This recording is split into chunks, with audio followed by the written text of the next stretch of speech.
Hi. Okay. So here's an example of arms versus wrists versus fingers. I'm just using a keyboard as an example, but this totally applies to uh, mobile tablet games as well. So like wrist timing with your wrist would look something like this, where you're lifting your wrists to like you move your fingers as you lift, and then you lift your wrist and press your wrist down like that. So you're kind of moving like that. That's gonna put a lot of pressure on your wrist right here and really fuck it up because this is just like bad for the mechanics of your wrist. Finger timing would look even less motion intensive.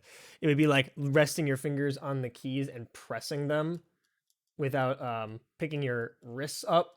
Most people who are timing with not their arms are probably doing it with their wrists rather than with their fingers. But some people do time by like just moving their fingers around, which is hard because you don't get a lot of motion. Um, Timing with your arms would be basically keeping your fingers. I mean, you set your fingers however you want to press the button, and you kind of do this type of motion with your arm instead.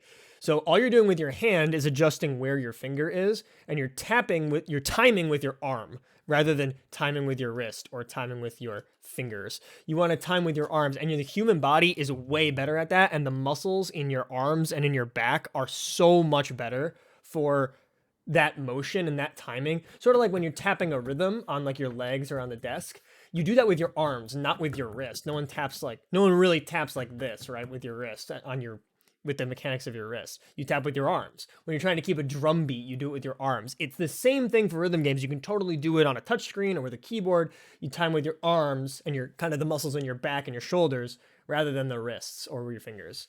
So I would highly recommend anyone do that for any game. I do it for Voltex. I do it for Tune of Them. I do it for Stemania on keyboard. I do it for Archaea. Every game you can time with your arms, not your hands.